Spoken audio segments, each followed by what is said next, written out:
약간 울리는데 울려요. 약간 소리가 위에서 조정하고 계십니다. 소리가 좀 울리네. 아직도 울려요. 마이크 시험 중. 마이크 시험 중입니다. 마이크 시험 중.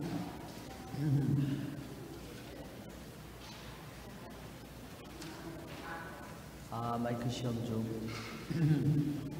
약간 더 아직도 울려요. 소리가 웅웅 울리는데. 마이크 시험 중. 마이크 시험 중. 좀 괜찮아졌나요? 아직도 좀. 마이크 시험 중. 마이크 시험 중. 괜찮나요?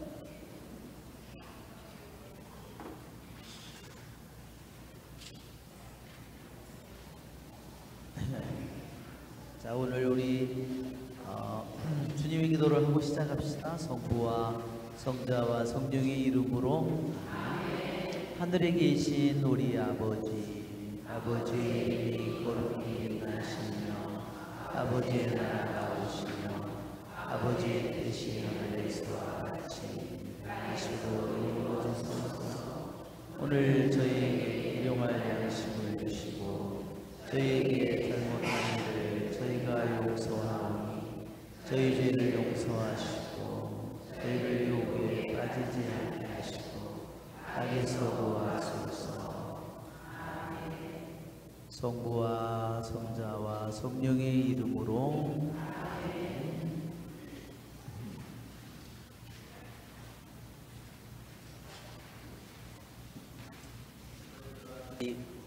소리가 잘. 열왕기 20장이죠? 학원. 네, 우리 열왕기 학원 20장을 우리가 조금이라도 읽고 우리 시작하겠습니다. 11절까지 우리가 읽고. 자, 그 무렵 히즈키야가 병이 들어 죽게 되었는데 아모츠의 아들 이사야 예언자가 그에게 와서 말하였다. 주님께서 이렇게 말씀하십니다. 너의 집안일을 정리하여라. 너는 회복하지 못하고 죽을 것이다. 그러자 그가 얼굴을 벽 쪽으로 돌리고 주님께 기도하면서 말씀드렸다. 주님, 제가 당신 앞에서 성실하고 온전한 마음으로 걸어왔고 당신 보시기에 좋은 일을 해온 것을 기억해 주십시오. 그러고 나서 히즈키야는 슬피 통곡하였다. 이사야가 전에 주님의 말씀이 그에게 내렸다. 너는 돌아가서 내 백성 인도자 히즈키야에게 말하여라. 너희 조상 다윗의 하느님인 주님이 이렇게 말한다. 나는 내 기도를 들었고 내 눈물을 보았다. 이제 내가 너를 치유해 주겠다. 사흘 안에 너는 주님 집에 올라가게 될 것이다. 내가 너희 수명에다 15해를 더해 주겠다. 그리고 아시리아 임금의 소나기에서 너와 이 도성을 구해내고 나 자신과 나의 종 다윗을 생각하여 이 도성을 보호해 주겠다. 이사야는 무화과 밭이라고 하였다. 사람들이 그것을 가져다 종기에 붙이자 임금의 병이 나았다. 히즈키야가 이사야에게 물었다. 주님께서 나를 치유해 주시어 내가 사흘 안에 주님의 집에 올라갈 수 있으리라고 하셨는데 그 표징이 무엇이요? 이사야가 대답하였다. 이것이 주님께서 임금님에게 주시는 표징입니다. 곧 주님께서 말씀하신 일을 그대로 이루신다는 표징입니다. 그림자가 10칸 앞으로 나아가기를 원하십니까? 10칸 뒤로 돌아가기를 원하십니까? 그러자 히즈키야가 대답하였다. 그림자가 10칸 앞으로 길어지는 것은 쉬운 일이요. 그러니 10칸 뒤로 돌아가게 해 주시오. 그래서 이사야 예언자가 주님께 청하니 주님께서 아지의 시계에 드리운 그림자를 10칸 뒤로 돌아가게 하셨다. 네, 요까지만 먼저 읽고 하겠습니다. 네, 히즈키야 왕은 이스라엘 또 유다의 왕들 중에서 가장 훌륭한 왕이죠. 그런데 히즈키야 왕이 한참 때에 병이 들었습니다. 그 히즈키야가 이때 병이 든 나이가요 39살이랍니다. 그러니까 40이잖아요. 진짜 40이면 한참 때죠. 네, 한참 때인데 졸지에 세상을 주님께서 내 집안일을 정리하라 그랬습니다. 정말 우리에게도 나보고 오늘 너 집안일 정리하라 그러면 그렇죠? 압이 캄캄하겠죠 갑자기. 네. 한편으로 또 어떤 사람은 만약에 이런 일이 닥치면 갑자기 이런 일이 닥치면 왜 다른 사람은 다 있는데 왜 내가 그래서 어떤 단계를 거친다고 그러죠? 맨 처음에 거부하고 분노한다고. 되게 죽음을 갑작스럽게 맞이하게 되면 되게 인간의 반응이 거부와 분노로 나타난다고 그랬어요. 그것이 죽음을 통해서 인간이 걸어가는 길을 얘기할 때 그 첫 번째 나오는 것이 거부와 그 다음에 분노입니다. 근데 여기에 보면 히즈키야에게서는 그런 것을 볼 수 없어요. 왜 그렇죠? 그 히즈키야가 그만큼 훌륭한 왕이었기 때문입니다. 예? 자, 왜 이 히즈키야는 그 한참 때에 왜 병이 들어서 주님께서 또 더군다나 이사야 예언자를 통해서 집안일을 정리하라고, 너는 회복하지 못하고 죽을 것이라고. 이것은 정말 아주 확실한 사형 선고입니다.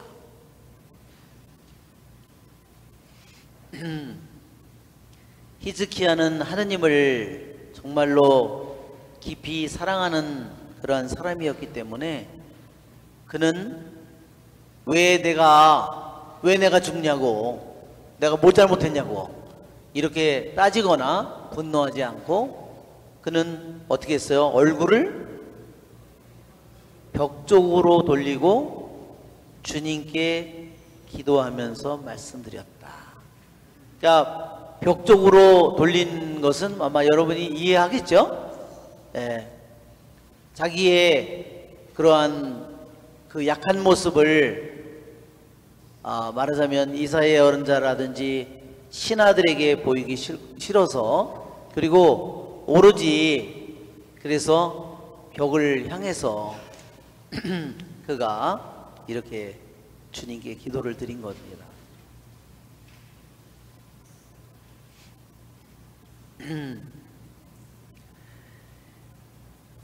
여기에 보면 주님, 제가 당신 앞에서 성실하고 온전한 마음으로 걸어왔고 당신 보시기에 좋은 일을 해온 것을 기억해 주십시오 했어요. 분명히 자기에게는 이미 하느님의 선고가 떨어졌는데 자기의 살아온 일들을, 훌륭하게 자신이 살아온 일들을 기억해 달라고 기도했어요. 정말 하느님의 말씀을 말하자면 이 하느님의 명령의 말씀을 들었지만 히즈키야는 벽으로 얼굴을 돌리고 주님께 기도했습니다. 왜? 누구에게도 얘기해서 도움이 될 수 있는 일이 아니었고, 그렇죠? 우리 교부들이 이런 얘기를 했어요. 하느님이 선고를 내렸는데 무슨 기대가 남아있겠느냐 그랬어요.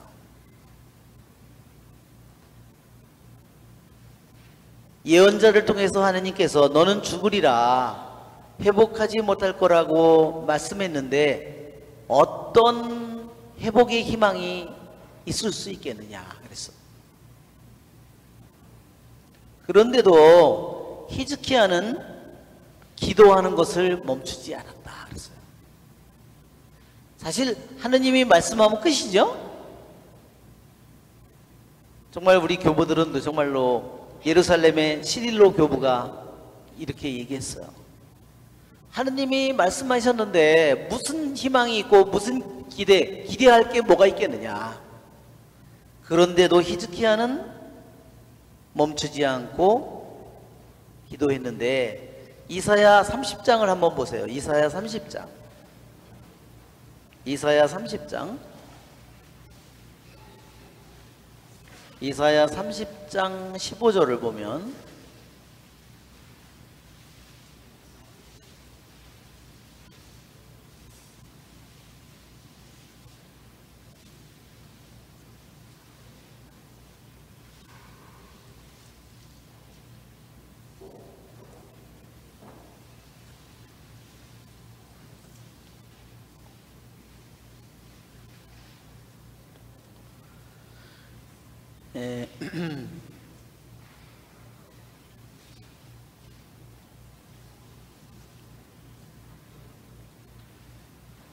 예, 여기 우리 성경에는 한번 읽어볼까요? 이스라엘의 거룩하신 분 주 하느님께서 이렇게 말씀하신다. 회개와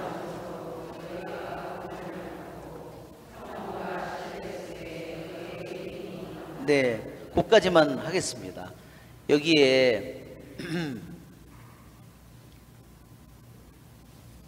우리의 이 내용과 약간 다르네.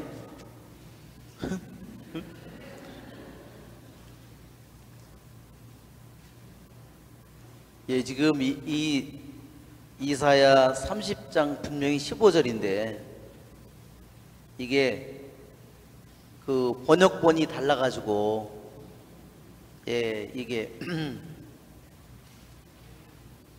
여기에 이게 맞는데요. 이 번역본별로 약간 차이가 있는데 여기에는 뭐라고 돼 있냐면 이사야 30장 15절이 어떻게 돼 있냐면은 내가 얼굴을 돌려서 내가 얼굴을 돌려 슬퍼하는 시간에 너는 구원을 받으리라는 그러한 말씀이 다른 번역에는 있어요. 그러니까 뭐라고 돼 있냐면 내가 얼굴을 돌려 슬퍼하는 그 시간에 너는 구원을 받으리라 하는 이 이사야서의 이 말을 이 임금이 기억했다는 거예요. 자기가 하느님이 분명히 너는 회복되지 못하고 죽으리라고 했지만 이사야 또한 예언자를 통해서 전해진 하느님께서 내가 마음을 돌려 내가 슬퍼하는 시간에 너는 구원을 받으리라는 이 말을 기억했다는 거예요.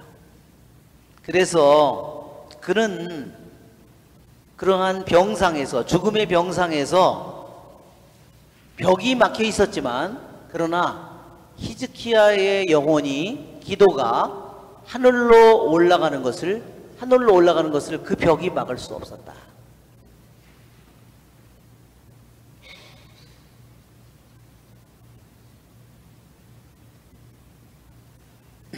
정말 이 예루살렘의 시릴로 교부는 우리들에게 히즈키야가 하느님의 이미 지엄한 하느님의 선고를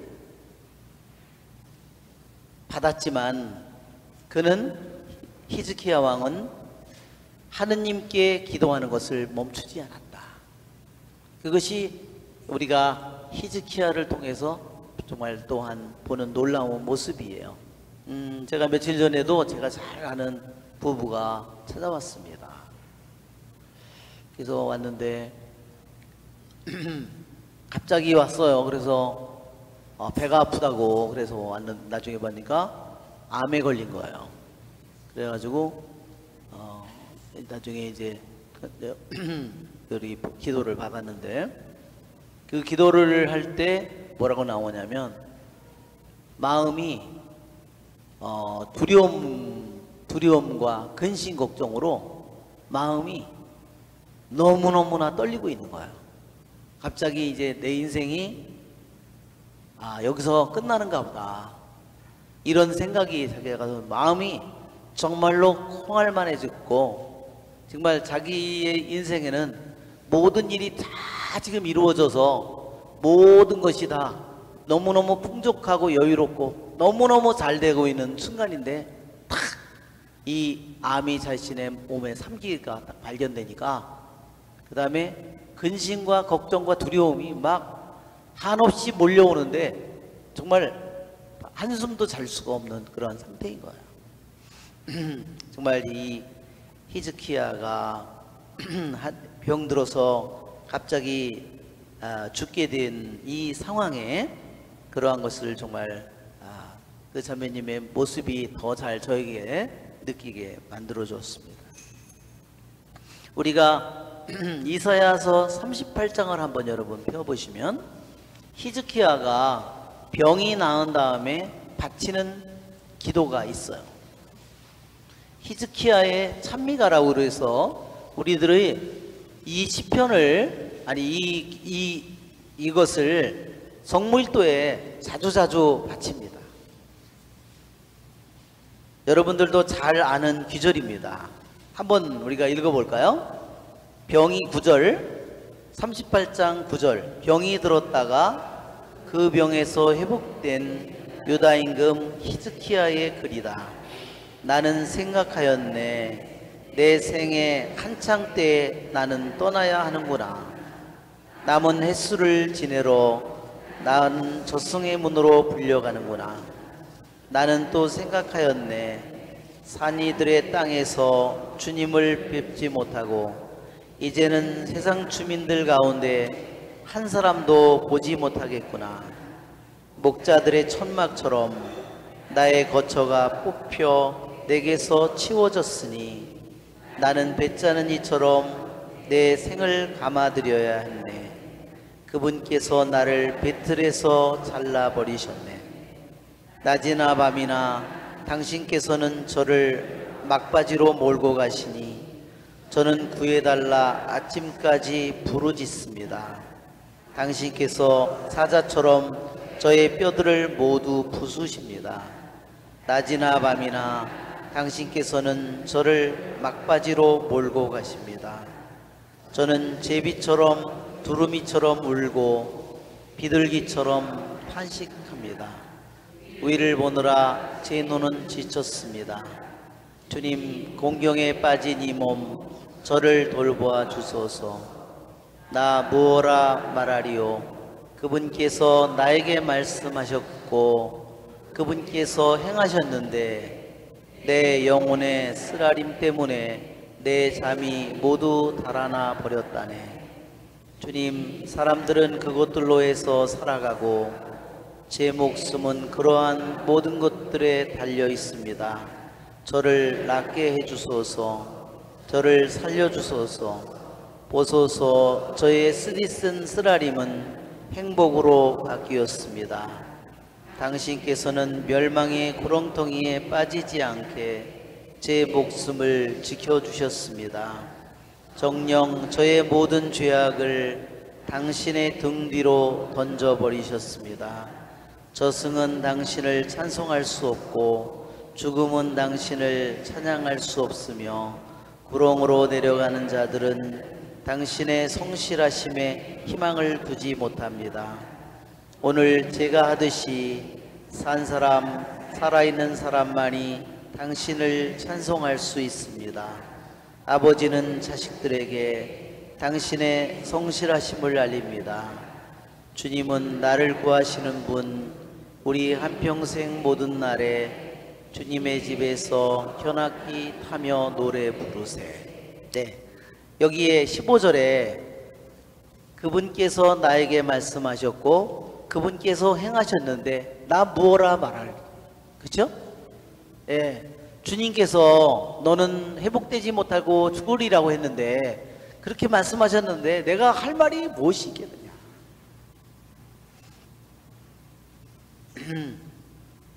그런데도 히즈키야는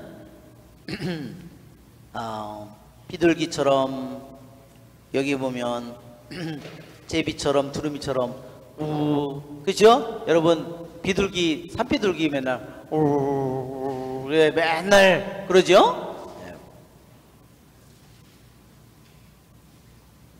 여기에 보면 그러한 죽음에 대한 비유를 천막이 치워지는 것으로 비유했습니다. 천막이 치워지는 것으로 왜 죽음을 비유하냐면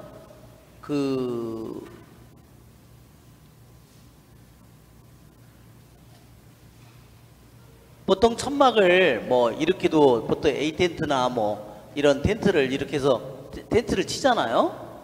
그러면 여기다가 이렇게 해서 끈을 이렇게 해가지고 끈을 이렇게 해서 끈을 이렇게 위에도 이렇게 해서 여기 같은 게 있고 말뚝을 하나 박아서 그렇죠? 이렇게 해가지고 했겠죠.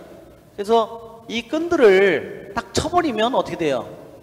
잘라버리면 빼버리거나 잘라버리면 텐트가 그냥 쓰러져 버리고 맙니다. 이것은 우리들의 육신을 가리켜요. 육신을 이렇게 가리킵니다. 이거를 수카라고 그럽니다. 수카. 이게 초막이에요. 초막이라고 우리는 번역하지만 사실은 텐트입니다. 이게. 이 텐트는 풀로 만든 집이 아니라 텐트인데 뭘로 만들었어요? 이 사람들은? 양가죽이나 염소가죽으로 만든 거예요. 사람들도 가죽을 입고 있죠? 똑같은 거예요. 가죽을 내가 입고 있는, 그냥 썩으면 그냥 썩고 마는 거지요. 그러니까 사람을 얘기할 때 왜 텐트로 비유하느냐, 이것이 가장 커다란 이유. 말하자면 동물의 가죽으로 된 것처럼 우리들도 그런 가죽을 입고 있다는 거야. 나도 내 육신이 하나의 텐트라는 겁니다. 언젠가는 텐트의 목줄을 자르는 날이, 텐트에 이거를 막아놓은 말뚝의 줄이 뽑히는 날이 나에게 온다는 거죠. 예수님이 육신을 입는 그것도 바로 태버나클이라고, 태버네클이라는 이 히브리 말은 태버네클, 이 말도 이게 원래 뜻은 뭐냐면요, 이 뜻은요, 말은 저기지만 이 말은요 텐트라는 말입니다. 만남의 장막 있죠? 만남의 장막이 태버네클이에요. 지금 우리 성당에 있는 저 감실이 태버네클이라고 해요. 영어로는 저게 만남의 장막이에요. 말하자면 텐트입니다. 우리 하느님, 보이지 않는 하느님께서 인간의 육신을 예수님이 입는 거, 그것이 바로 예수님이 태버네클 되었다, 그렇게 됩니다. 예수님이 천막을 치셨다, 육신의 천막을 입었다는 뜻이에요. 육신을 입었다는. 자, 두 번째로 배를 짜고 있는데, 칼로다가 배를 짜고 있는데 갑자기 배를 팍 칼로 잘라내는 거, 자신의 죽음이 그와 같이 다가왔다는 거예요. 그리고 낮이고 밤이고 이제는 이 죽음이 자기에게 닥쳐왔어. 아무것도 이제 보이는 게 없는 거죠. 그렇죠? 그것이 이 히즈키야가 자신에게 온 이 죽음 앞에서 자기가 그의 마음을 잘 보여주는 그러한 글입니다.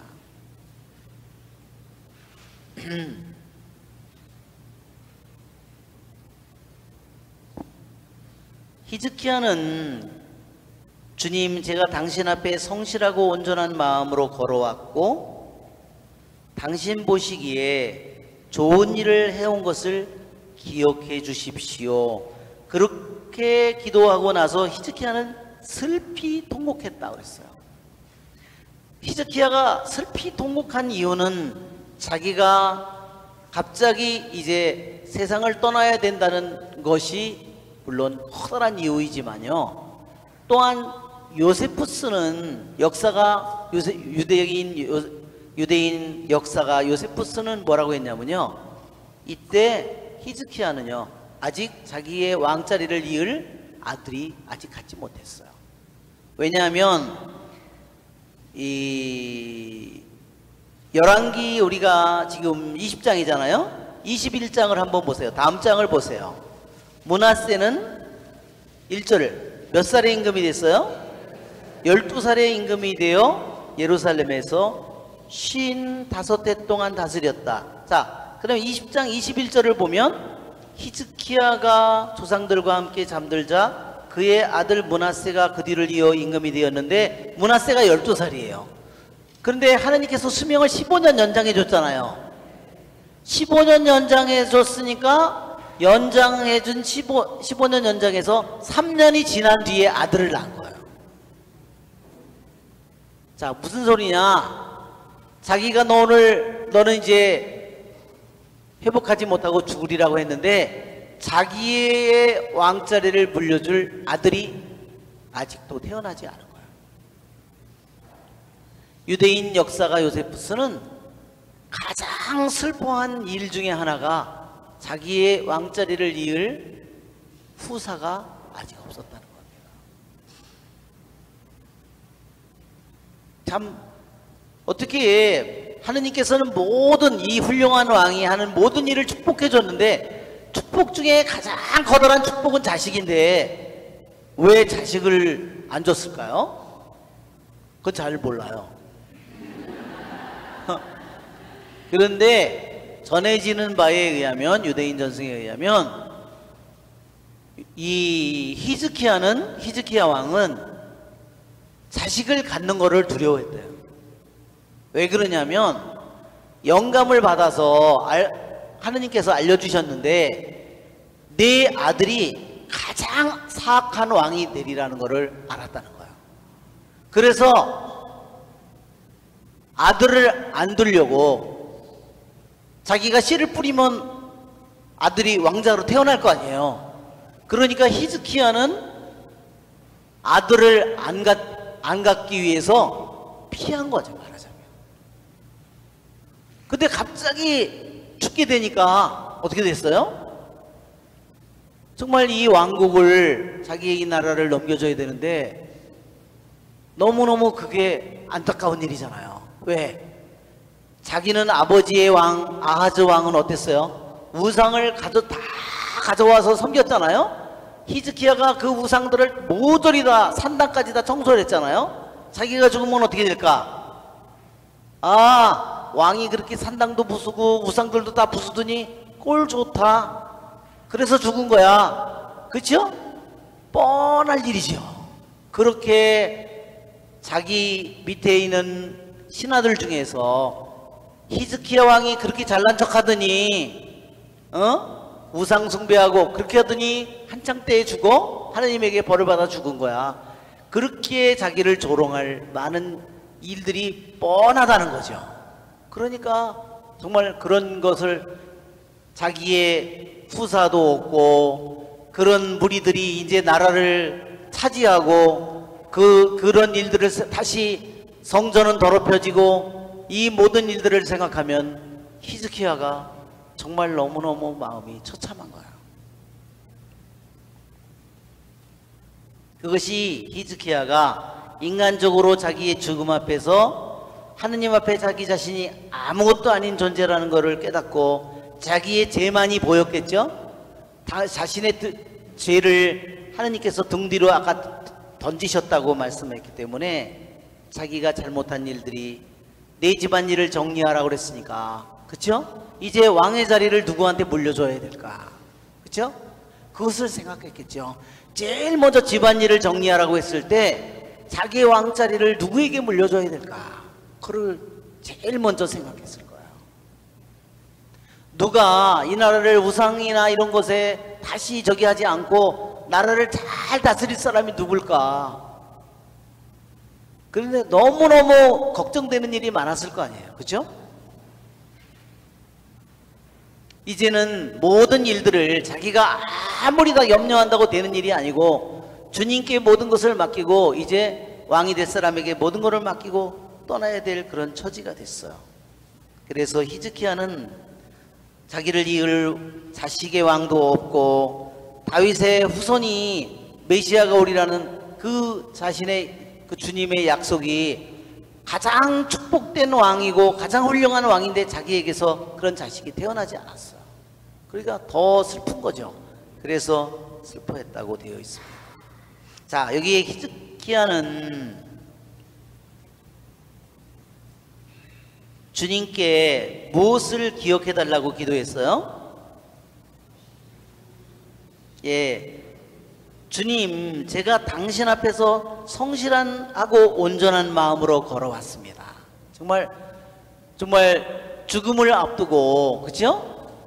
자기 자신이 성실하고 주님 앞, 여기에 보면은 당신 앞에, 이 당신 앞에라는 말은요, 히브리 말로 무슨 뜻이냐면 당신 얼굴 앞에 이런 뜻입니다. 즉, 이 히즈키야 왕의 삶은 뭐냐면요, 언제나 주님 대전에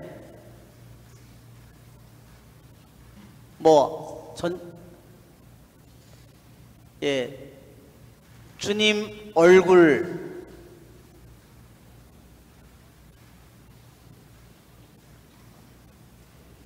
언제나 히즈키야의 삶은 주님의 얼굴이 항상 자기 속에 항상 주님의 얼굴을 대하고 살은 거예요. 그런 마음으로 생각하고 그런 마음으로 살려고 한 것이 히즈키야의 모습이에요.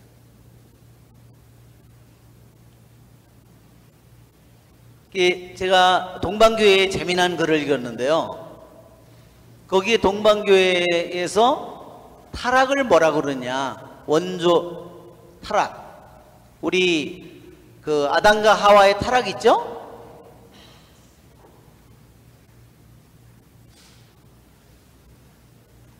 하와의 타락, 원죄라고도 그러고, 이거를 원죄 또는 타락이라고도 이렇게. 왜냐, 이게 그냥 저기로는 이게 영어로 하면 이게 폭포나 이런 것을 의미하지만 죄, 완전히 추락하는 거기 때문에 낙원에 있는 인간의 상태에서 우리들이 이거를 신낙원이라고 그러죠. 추락했다고, 낙원을 잃어버렸다고. 그것이 뭘까? 우리들이 정말 낙원에서 하느님과 함께 주님 얼굴 앞에서 주님을 언제나 마주대하고 살다가 이 추락한, 말하자면 이게 우리들이 더 이상 이제 다가갈 수 없는 이 상태로 우리들이 추락했다고 한다면 저게 뭘까? 동방교회에서는 이렇게 얘기하더라고요. 우리들이 원죄를 지어서, 인간이 원죄를 짓는 순간에 뭐가 없어져 버렸냐?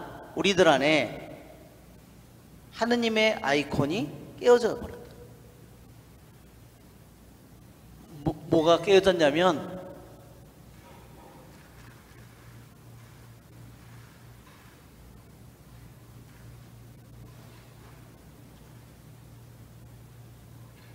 우리들 안에, 우리들 모두에게 뭐가 생겨 있죠? 하느님의 이미지가 있죠? 하느님의 모상대로 우리를 만들었죠? 하느님의 모상이 우리들 안에. 제가 오늘 아침에요, 제 화장실에 이렇게 면도하는 거울이 있거든요. 이렇게 접이식으로 돼 있어가지고 이렇게 움직이면 이쪽으로 왔다가 또 이렇게 하면 앞으로 하면 바짝 왔다가 벽 쪽으로 밀면 이렇게 팔처럼 이렇게 돼가지고 이렇게 있는 거 있잖아요. 이렇게 돼가지고 이렇게. 이놈이요, 떨어져가지고 박살이 난 거 있죠. 거기 나사가 지난번에도 한번 떨어지려고 그래가지고 한번 다시 수리를 했는데 박살이 났어요.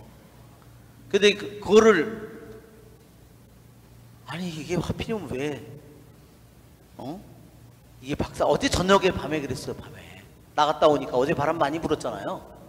그래서 지가 혼자 떨어져가지고 박살이, 그냥 유리가 막 그래서 그랬더니 읽은 이 글이 생각나는 거예요. 아, 그걸 다시 이제 다시 붙여서 쓸 수 있어요? 예, 아주 완전히 박살이 나가지고. 예.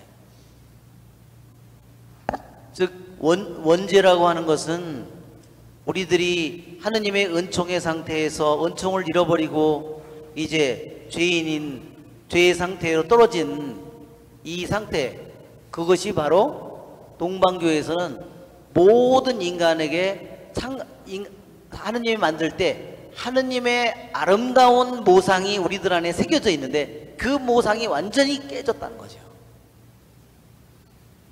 완전히 박살이 났다는 거죠.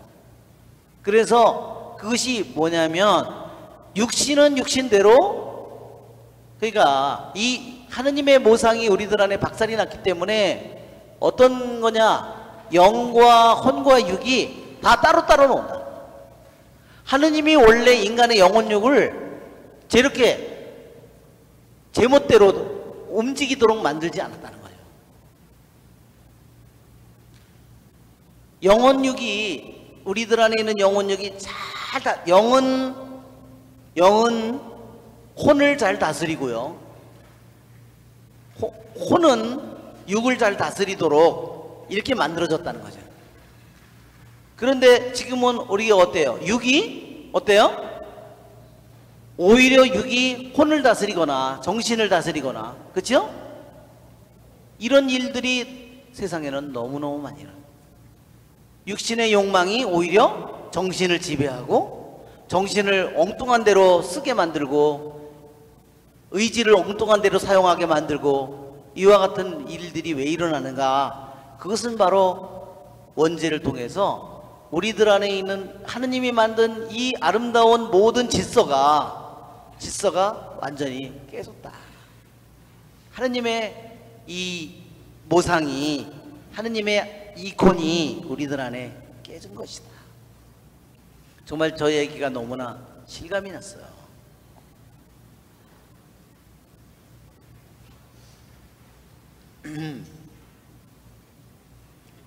그런데 이 히스기야 왕은 언제나 주님의 얼굴 앞에 살았어. 하느님의 어때요? 하느님의 모상이 잘 간직하고, 우리가 그래서 뭐라 그랬죠? 교부들이 뭐라 그랬죠? 우리 한 사람 한 사람의 영혼이 하느님의 거울이라고 그랬어요.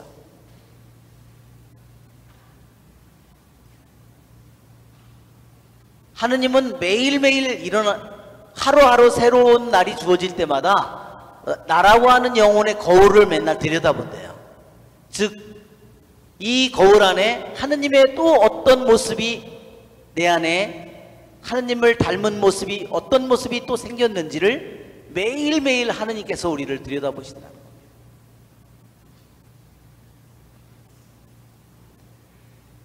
우리들 안에 있는 하느님의 모습보다 더 아름다운 게 뭐가 있을까요? 그렇죠? 내 자신의 그냥 미모가 아니라 내 안에 있는 하느님의 모습보다 더 아름다운 게 어디 있을까요? 그렇죠? 이 히스기야 왕은, 그래서 제가 언제나 당신 앞에, 당신의 얼굴 앞에, 당신 대전에 살았다는 뜻입니다. 그리고 성실한 마음으로, 여기 성실한 마음은요, 진실된 마음을 가리킵니다. 히브리 말로는 에메트라고 그래요. 에메트라는 말은요, 진리를 가리킵니다. 에메트. 이 말은 진리를 가리키는, 진리를 가리키는 말이에요. 또 온전한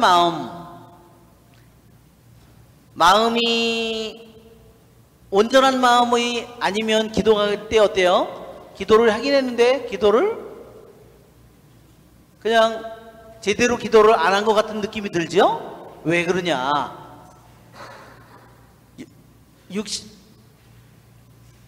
우리들이 기도를 할 때 누구랑 기도하다가 왜? 제가 양로원에 가서 그 전에 봤어요. 제가 양로원에 가서 그 전에 이제 어느 날 제가 백령도에 살던 그 할머니가 하루는요 저를 찾아오셨어요. 그래서 근데 이렇게 걸음을 이렇게 걸어야 되는데 걸음을 이렇게 못 걸어가지고 이렇게 하고 다녀요. 이렇게 하고. 걸음을 뛰지를 못해. 몸이 이제 너무 저기 약하니까 다니는데 이렇게 다녀. 저까지 한참 오는 거죠. 시어머니 가고 이렇게 하고 오는 거예요. 그 아침에 혼자 그 몸으로 밥해서 드시고 그 다음에 동네 마을 버스 타고 성당에 그렇게 해서 언덕을 오려면요 1시간은 올라와야 돼. 그거 뭐 거리는 얼마 안 되지만. 아휴. 그런데 미사가 끝나면 10시 미사를 끝나면 집에를 안 가요. 그 어떻게 밥을 줘야 돼. 그래서 밥을 먹어. 그럼 밥 먹으면 또 안 가. 아주 하루 종일 성당에서 있는 거예요. 몸이 그러니까 뭐 자식도 없고 뭐 남편도 없고 혼자니까. 그런데 그분이 하루는요 이장님하고 저 공소회장님하고 왔어요. 그래서 저를 보자고 이장님하고 같이 온 거예요. 그래서 그때 할머니가 뭐를 이렇게 신문지다가 이렇게 싸가지고 왔어요. 신문지다가 이거 가져. 그러길래 이게 뭐예요? 그랬더니 돈이야. 그래서 돈을 열어보니까요 수표를 100장 1000만 원을 가져온 거야. 저한테 가지라고. 제가 그만한 돈을 받은 건 처음이에요. 저보고 그걸 가지라고 저걸 준 거예요. 그러니 제가 그걸 어떻게 갖겠어요, 그걸. 왜 그걸 가져왔냐면요, 이 할머니가 자기가 이제 죽을 때가 다 됐다고 그거를 집을 팔은 거예요. 나 죽을 때까지만 이 집에 이제 죽을 때가 다 됐으니까 이 집에 살 테니까 그 집을 판다.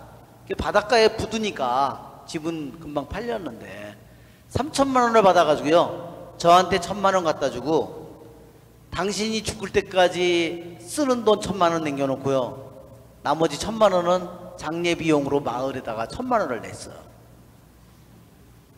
아휴, 내가 이놈의 할머니 때문에 그래가지고 나중에 제가 그 백령도 성당을 떠난 다음에 제가 숭이동에 발령을 받았는데요.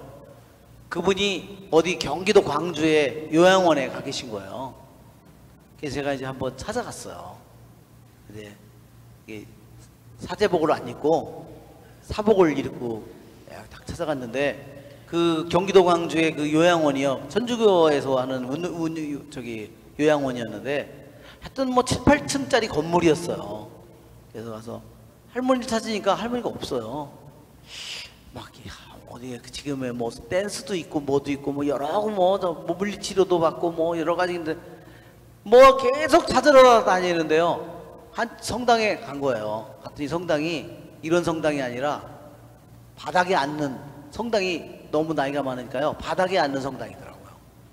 그리고 신부들 미사를 바닥에 앉아서 하는데 한쪽 구석에는 장계틀이 있어요. 장계틀에서 몇 분이서 이렇게 묵죽이더라고요. 제가 나가시 말이야. 하나, 세네 명, 하여튼 5, 6명이서 저 말씀 좀 묻겠습니다. 원장님,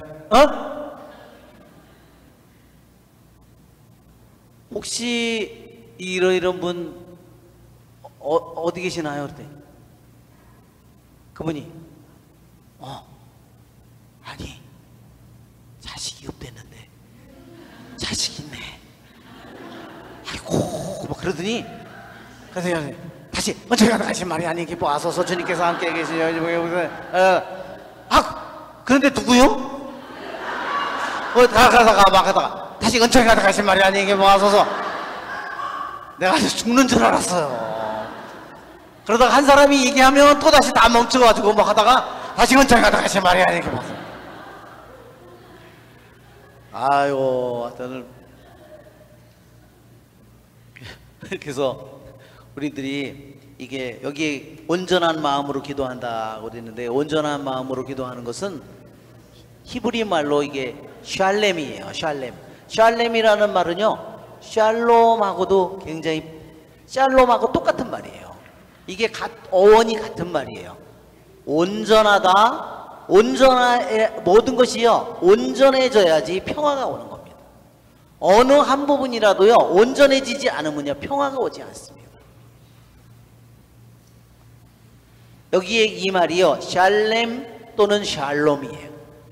예루살렘이지요. 살렘, 샬렘, 예루살렘이에요. 그것이 바로 거기에도 예루살렘도 샬렘이라는 온전하다, 그래서 평화라는 말이 거기에 포함되어 있습니다.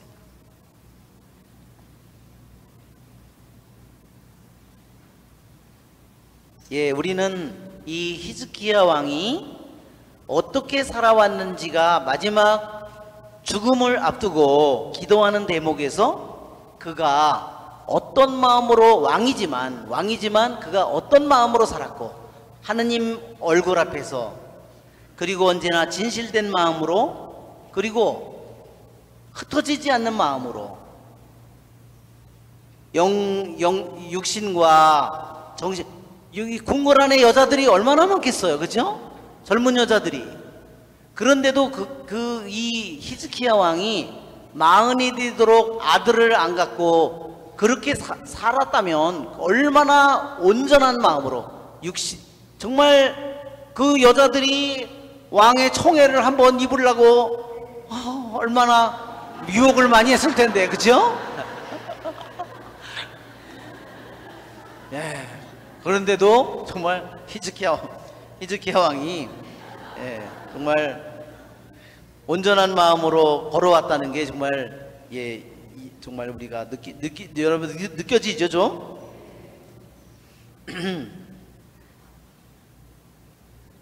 예, 여기에 걸어왔다는 말이요 히브리 말로도 할라크라고 그래요. 할라크. 이 할라카가요 뭐냐면요 율법을 가리키는 말입니다. 율법이 뭐냐? 하루하루 내가 걸어가는 거다. 걸어가는 삶이 율법이다. 그러니까 율법 계명과 삶과 다르면 그것은 할라카가 아니에요. 그러니까 계명이라는 말 자체가 할라카라고 히브리 말로 부르는데, 그 말은 하루하루 우리들이 걸어가는 길을 가리킨다. 걷는 발걸음을 가리킨다.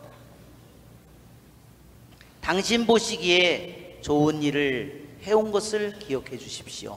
여기 당신 보시기에는요 이게 뭐냐면 히브리 말로는 아인이라고 해가지고요 하느님의 눈에, 그런 뜻이에요. 하느님의 눈에 언제나 기쁜 일을 하려고 했다는 거예요, 이 왕이. 하나는 하느님의 얼굴 앞에 살았고, 또 하나는 하느님의 눈앞에 언제나 즐거운 일을, 하느님을 기쁘게 하는 일을 하려고 그가 살아왔다는 겁니다. 예, 정말 이 히즈키야 왕의 이 기도를 통해서 히즈키야 왕이 어떤 생각으로, 어떤 뜻으로, 어떤 마음으로, 어떤 발걸음으로, 어떤 눈길로 그가 살아왔는지가 느끼게 됩니다. 그러고 나서 히즈키야는 슬피 통곡했다 그랬어요. 네, 그렇게 인간으로서 할 수 있는 가장 왕이지만 가장 성실한 그런 길을 걸어왔지만, 이제 죽음 앞에서 히즈키야는 하느님 앞에 정말 자신의 비참함을 정말 슬퍼하고 하느님 앞에 자신의 비참함을 보이고 그가 통곡했습니다.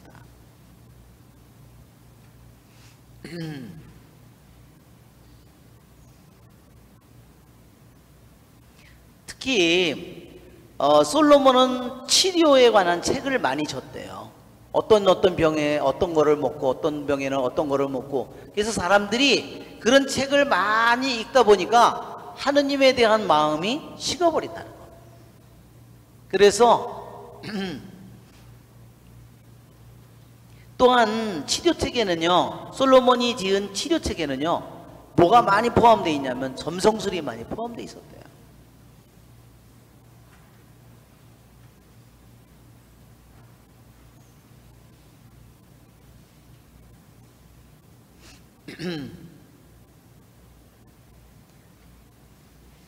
그러나 히즈키야는 그러한 치유의 책에 의존하기보다는 언제나 하느님에 의존했다고 그랬어요.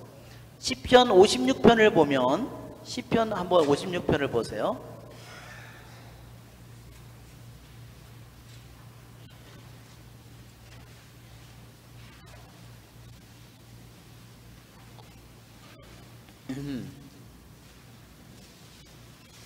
제 눈물 9절에 저는 뜨내기 당신께서 적어두셨습니다. 제 눈물을 당신 푸대에 담으소서 당신 책에 적혀 있지 않습니까? 이렇게 돼 있죠? 예, 이게 다윗이 지은 시편인데 여기는 우리는 번역에 당신 푸대에 돼 있잖아요. 근데 원래 히브리 언어는요, 여기는 뭐라고 그러냐면 당신 병에 돼 있어요. 우리 한번 우리 그림을 보면요, 내 눈물을 당신 병에 담아달라고 그렇게 다윗이 기도한 거예요. 이게 히즈키야가 들어놓아서 이건 고약과 같은 거죠. 무화과. 이게 여기에 보면 여기 해시계처럼 여기 왕이 두루놓여 있고 이사야 예언자의 모습이겠죠. 여기 벽에 해시계처럼 여기 이렇게 돼 있습니다. 자, 이게 왕이 병에 두루놓여 있는 모습이고, 자,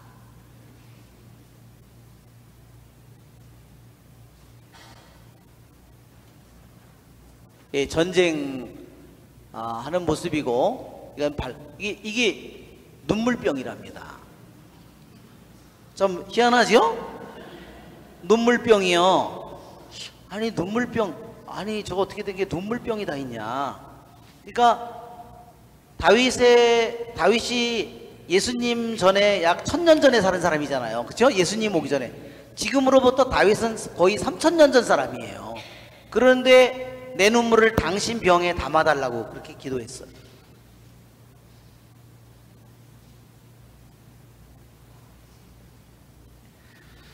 이 예수님이 오셨을 당시에도요, 눈물병이 아주 흔한 것이었답니다. 장례를 치를 때요, 이게 눈물을 저 병에다가 이렇게 가지고 이게 받은 거예요. 이렇게. 그리고 왜 받았냐면요, 그거를 받아가지고요 죽은 사람들의 무덤에다가요 그걸 갖다 놨답니다. 누구의 죽었는데 무덤에 갔는데 눈물병이 하나도 없어. 아주 그 사람은 존경도 못 받고 세상을 잘못 살았다는 거죠. 예? 되게 웃기잖아요.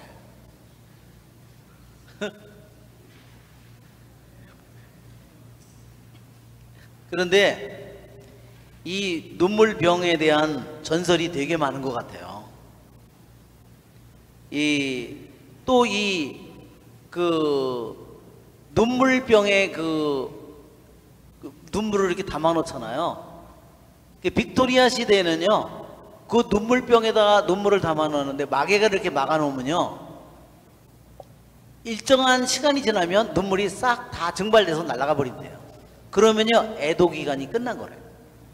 그런 목적으로 이 사람들이 눈물병을 사용한 거예요. 또한, 그러니까 이 눈물병은 그냥 단지 그냥 저기가 아니라 사람들의 애정이 담겨 있는 건데, 미국의 남북전쟁 당시에도요 전쟁에 남편이 나갔어요.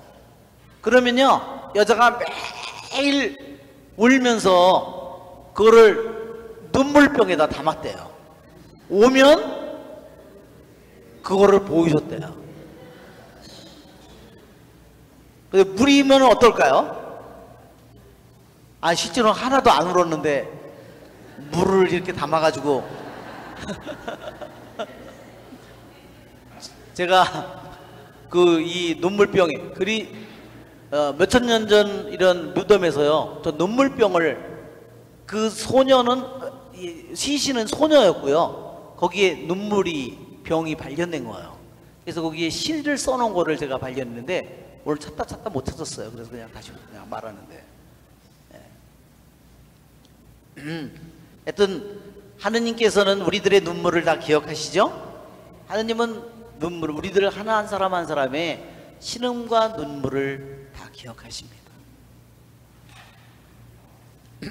그래서 저는 눈물을 푸대에 어떻게 담는가 그랬더니 푸대에는 받으면 다 새죠. 네, 이거 병이더라고, 눈물병. 예? 자, 우리 잠깐 쉬었다가 우리 두 번째 시간 하겠습니다.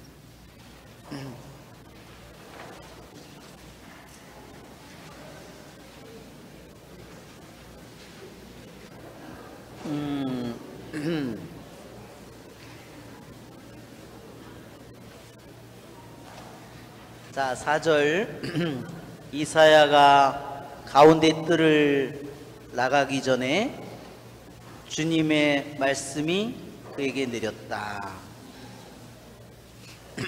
자, 주님의 말씀은 무엇이었냐면 너는 돌아가라. 내 백성의 영도자 히즈키야에게 말하여라. 너의 조상 다윗의 하느님인 주님이 이렇게 말한다. 나는 내 기도를 들었고 내 눈물을 보았다. 이제 내가 너를 치유해 주겠다. 사흘 안에 너는 주님의 집에 올라가게 될 것이다. 자, 우리 주님께서는 히즈키야의 왕의 기도를 듣고 히즈키야에게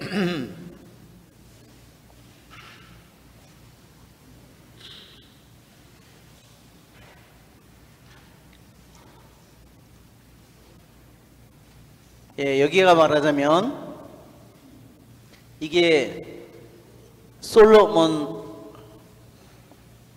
성전이라면 이 밑에가 왕의 궁궐이에요. 여기가 성전이고 요 밑에가 바로 궁궐입니다. 말하자면 여기가 이 궁궐을 왕을 만나고 여기가 궁궐의 마당들이에요.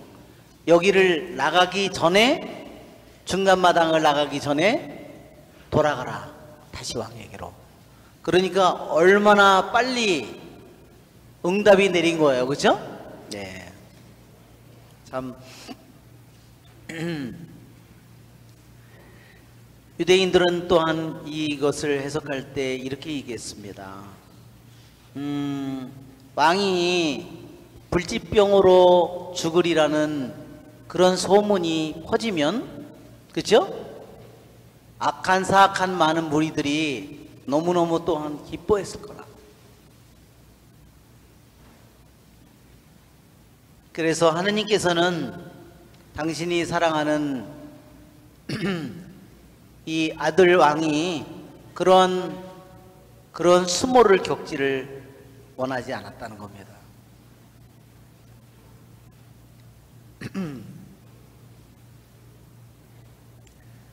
예, 여기서 5절에 너는 돌아가라 그랬죠? 이사야 예언자에게 돌아가라 그랬어요.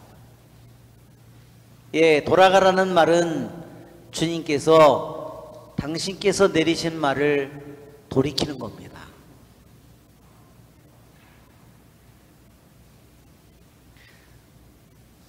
교부들은 그래서 이 기절에 대해서 이렇게 얘기했어요. 정말 히즈키야의 그 기도의 힘이 얼마나 강한가. 히즈키야가 뉘우치는 마음의 기도가 얼마나 강한가. 히즈키야의 그 기도가 아시리아 대군이 수십만의 병력을 데리고 예루살렘을 포위해서 오만방자하게 어느 나라 신이 아시리아 대군에게서 자기 나라를 구해냈느냐? 응? 니네 하느님은 너희를 구해낼 수 있을 것 같으냐? 이렇게 조롱하는 그 편지를 히즈키야가 성전에 가서 펼쳤다고 그랬죠? 어느 대목을 펼쳤다고 그랬어요? 살아계신 하느님을 조롱하는 그 단어, 그 대목을 딱 그거를 펴놨다고 그랬어요. 우리 그림에도 나오죠? 그 히즈키야의 기도가 아시리아 대군 18만 5천 명을 쳤다는 겁니다. 그러니까 히즈키야의 기도가 얼마나 강력한 무기인가, 그죠? 18만 5천 명을 유다의 군대가 물리칠 수 있었을까? 무기로 물리칠 수 없었죠. 똑같은 이 히즈키야 왕의 고백의 기도의 힘이 하느님께서 자기에게 내려진 죽음의 선고를 철회시키게 만들었다고 그랬어요.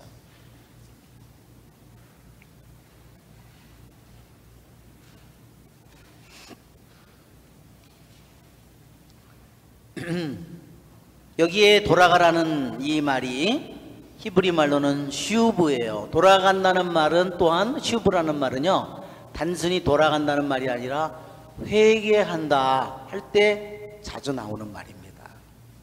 자, 이것이 바로 히즈키야의 운명을 돌이키게 만들었고, 죽음의 운명을 돌이키게 만들었고요. 또 표징이 무엇입니까? 뒤에 가면요, 해시계가 거꾸로 돌아가요.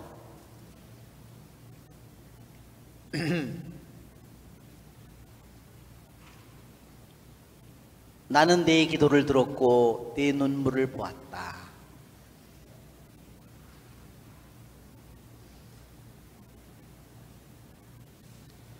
예,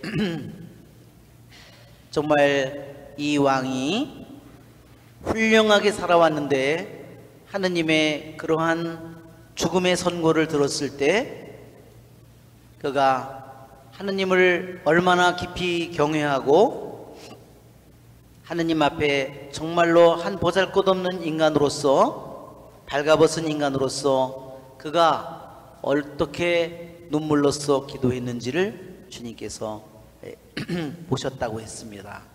주님께서는 히즈키야 왕에게 너무나 놀라운 세 가지의 축복을 주셨어요. 너를 치유해 주겠다. 두 번째로 너의 수명에다가 15해를 더해 주겠다. 세 번째로는 아시리아 임금의 손아귀에서 이 도성을 구해 주겠다.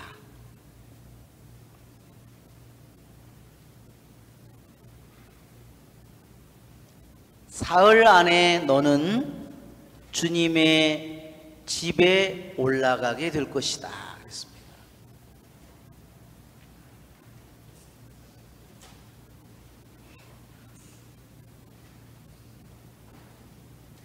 자, 수명을 15해를 더해 주었다고 그랬죠?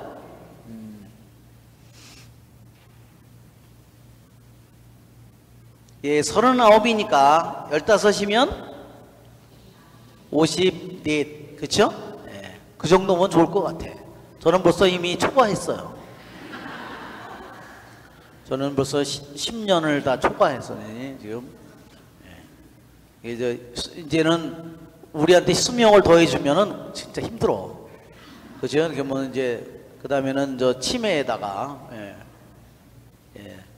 이런 게 더 끔찍해. 그쵸? 네. 제가 건망증하고 치매의 차이를 얘기해드렸죠?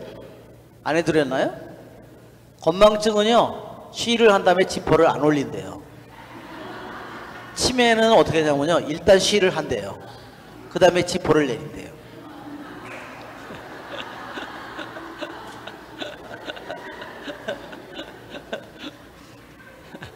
뭐 그 나이가 들면 그렇게 되는 거지 뭐 어떻게 하겠어요, 그렇죠?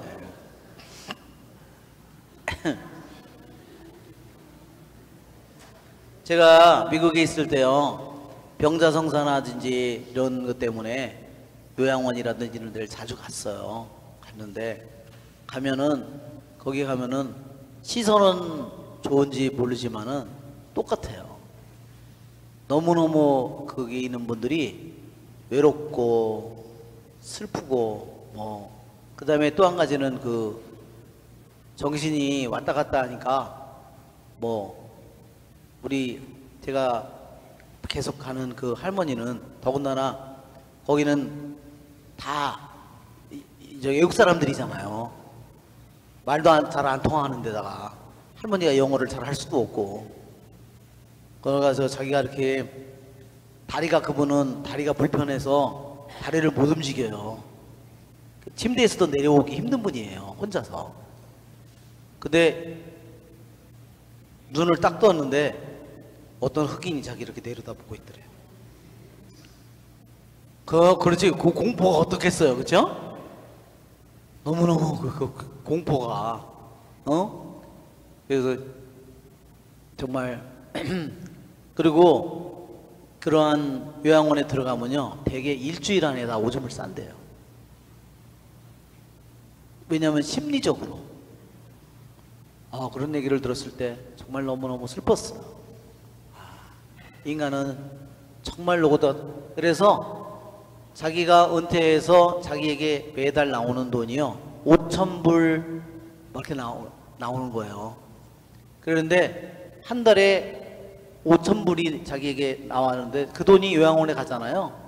5,000불 내는 사람이나 500불 내는 사람이나 차이가 없는 거예요. 왜? 늙으면 돈이 끊임없이 들어가니까 차이가 없대요. 그래서 정말 우리가 정말 우리들의 삶에 정말 주권을 쥐고 계신 분은 정말 주님이시죠.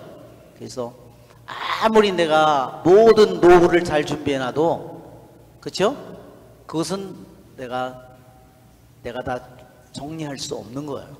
그래서 주님께서는 정말 우리들의 삶 속에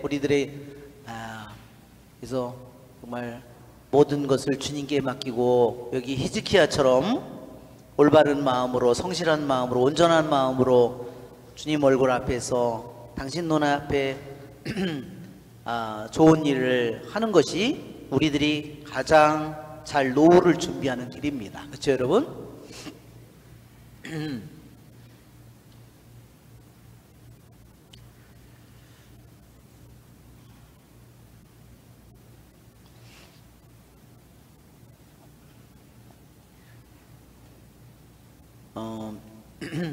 이사야는 무화과 과자를 가져오라고 하였다. 사람들이 그것을 가져다 종기에 붙이자 임금의 병이 나았다. 이 무화과 여러분 잘 아시죠? 이 무화과 요즘에 한참 읽는데 그 사람들은 또 무화과를 이렇게 사람들은 이렇게 말려가지고 약간 꾸덕꾸덕하게 이렇게 말려가지고 이렇게 눌러가지고 그걸로다가 병에다가 그거를 자주 사용했답니다. 네. 무슨 효과가 있는지는 저는 잘 모르겠어요. 하여튼 그 당시에 이 사람들이 민간요법이죠. 그런 예수님께서 침을 뱉어서 흙에다 개서 바르는 것과 같이 민간요법에 그러한 치료를 했어요. 그러나 무화과가 여기 무화과 덩어리예요. 이게 무화과 덩어리 그거를 눌러가지고 그런 만든 거예요. 그러니까 이것을 치유를 하는 것은 물론 무화과 과자가 죽을 병이 들린 무화과를 종기에다가 그걸 발라서 3일 만에 난다는 건 불가능한 일이죠. 그런 살려주는 것은 주님이시지 무화과가 아닙니다. 역사하는 것은 주님이시고, 히즈키야가 이사야에게 물었다.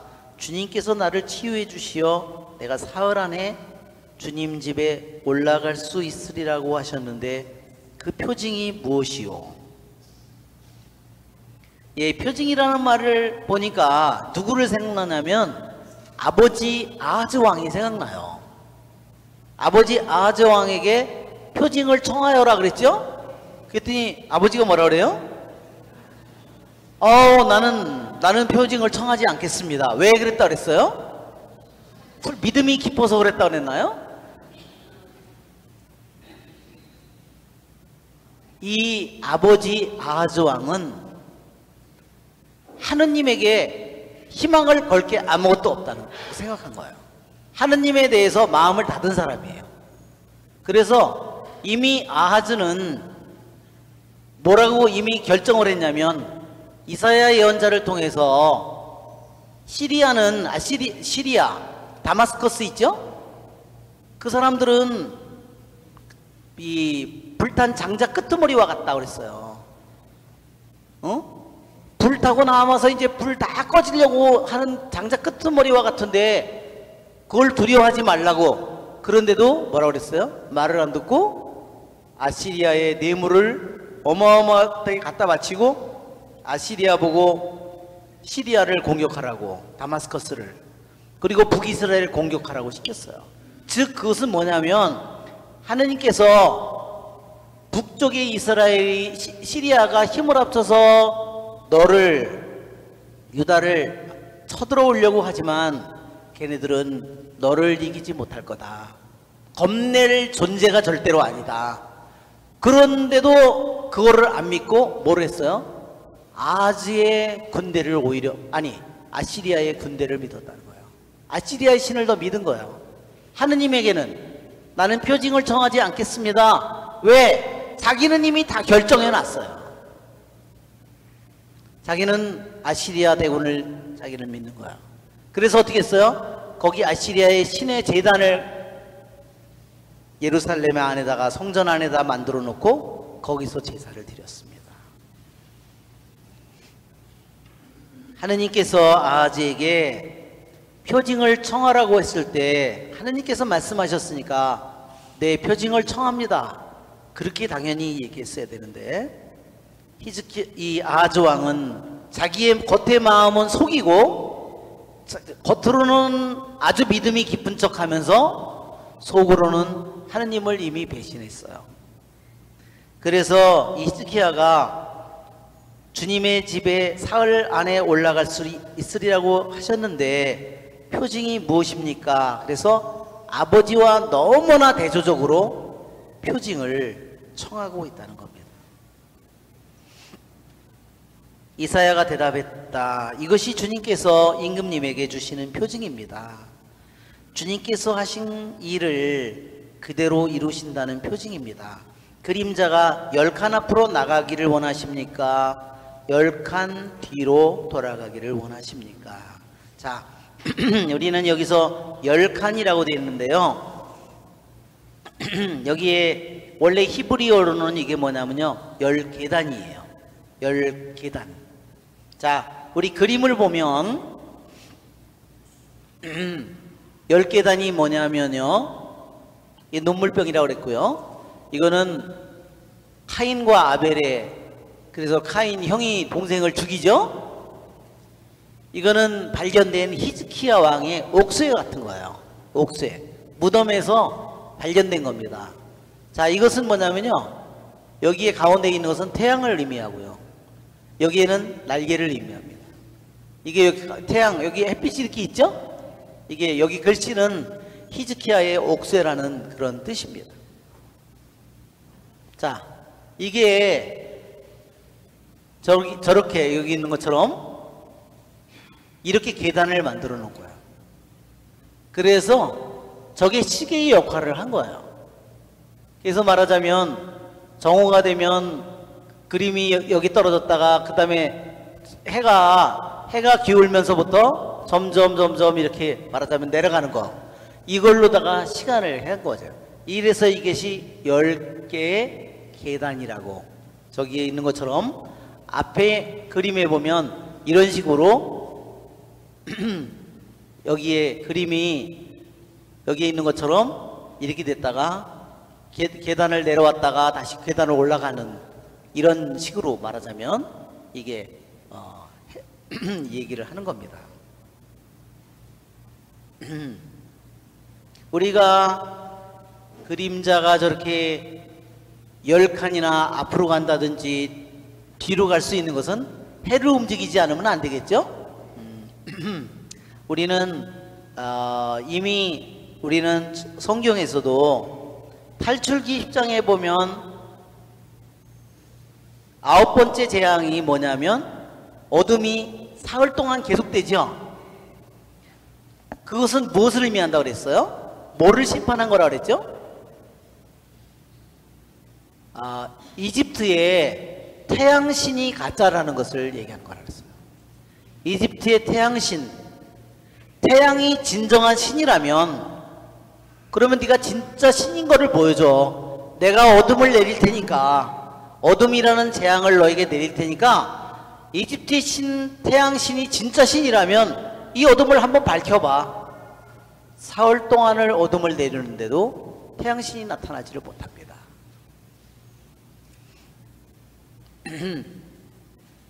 또 여호수아기 10장을 한번 볼까요? 여호수아기 10장.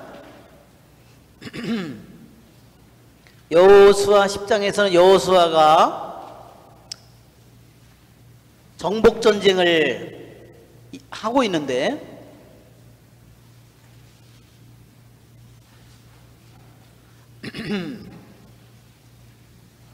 기브온을 구하다.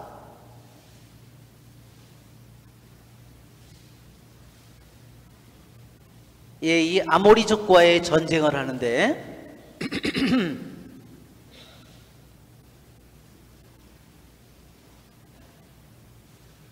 자, 6절을 볼까요? 그러자 기브온 사람들은 길갈 진영으로 여호수아에게 전가를 보냈다. 이 종들을 버리지 마십시오. 예, 여호수아는 기브온과 속아서 계약을 맺었어요. 즉 기브온을 지켜줘야 될 계약을 맺은 겁니다. 의무가 있어요. 저희에게 빨리 오시어 저희를 구원해 주십시오. 왜? 기브온이 이스라엘과 계약을 맺었기 때문에 그 기존에 기브온과 한편이었던 사람들이 기브온을 집중 공격하기로 한 겁니다. 그래서 이제 여호수아에게 도와달라고 했어요. 아모리족들이 모두 저희를 치러 몰려왔습니다. 8절에 주님께서 여호수아에게 말씀하셨다. 그들을 두려워하지 마라. 내가 그들을 내 손에 넘겨주었다. 9절 여호수아는 길갈을 떠나 밤새도록 올라가 그들에게 갑자기 들이닥쳤다. 그래서 주님께서 이스라엘 앞에 그들의 혼란을 빠뜨리시니 이스라엘은 기브온에서 그들에게 큰 타격을 입혔다. 이스라엘은 벳호론 오르막길로 아제카와 마케다까지 쫓아가며 그들을 쳐 죽였다. 벳호론 내리막길로 도망칠 때 주님께서는 아제카에 이르기까지 하늘에서 큰 우박을 쏟아부어 그들을 죽게 하셨다. 그래서 많은 사람이 죽었다. 우박으로 죽은 자가 이스라엘 자손들의 칼에 맞아 죽은 자보다 더 많았다. 주님께서 아모리족을 이스라엘 자손들 앞으로 넘겨주시던 날 여호수아가 주님께 아뢰었다. 그는 이스라엘이 보는 앞에서 외쳤다. 해야 기브온 위에 달아 아얄론 골짜기 위에 그대로 서 있어라. 그러자 백성이 원수들에게 복수할 때까지 해가 그대로 서 있었고 달이 멈추어 있었다. 예, 그러니까 운행이, 천지의 운행이 멈춰졌다는 거죠. 그렇죠?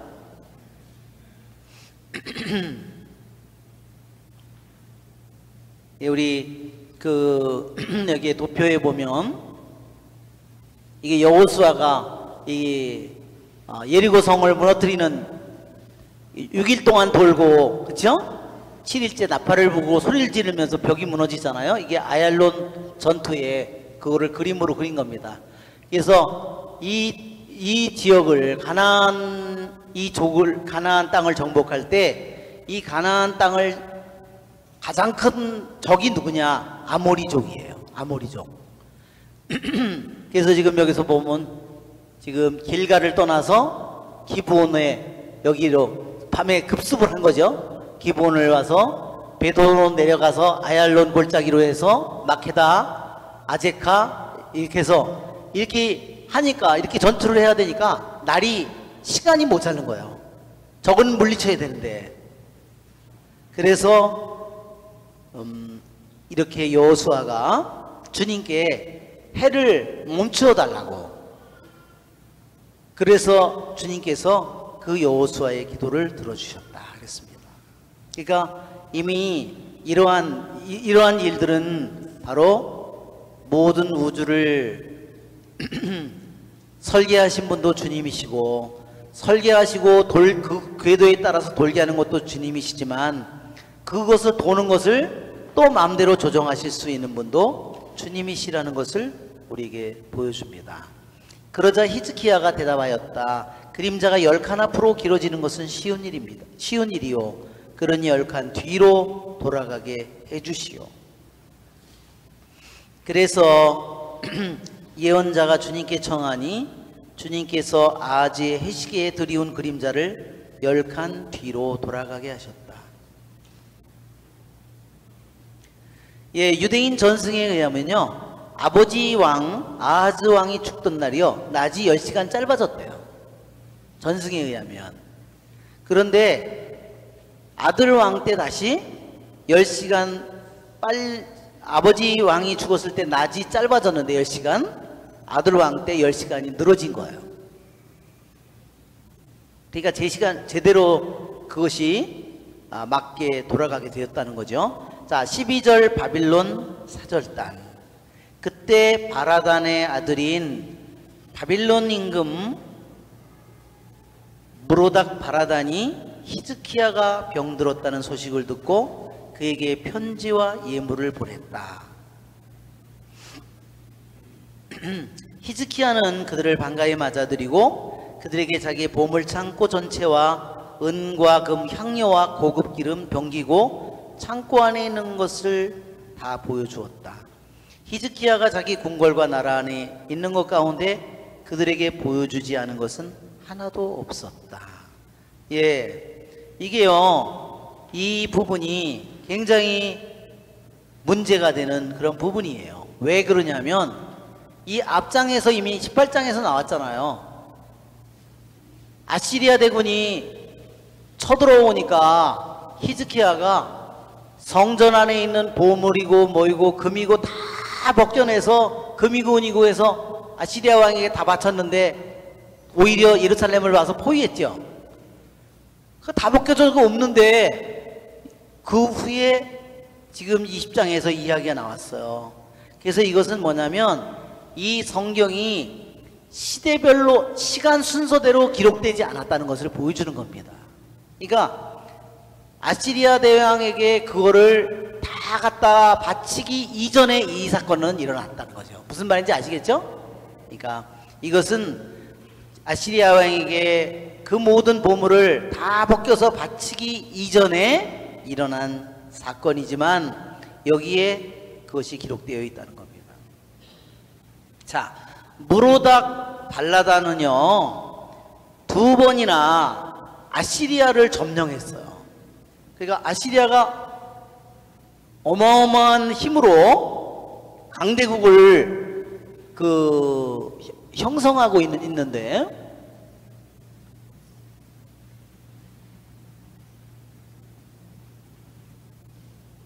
여기 우리 티글랏 빌레셀 744년부터 727년 BC, 살마나셀 5세가 726년에서 722년, 사르곤 2세가 721년에서 705년, 사네립이 704년부터 682년, 이렇게 아시리아가 이렇게 그 왕자가 물려졌는데요.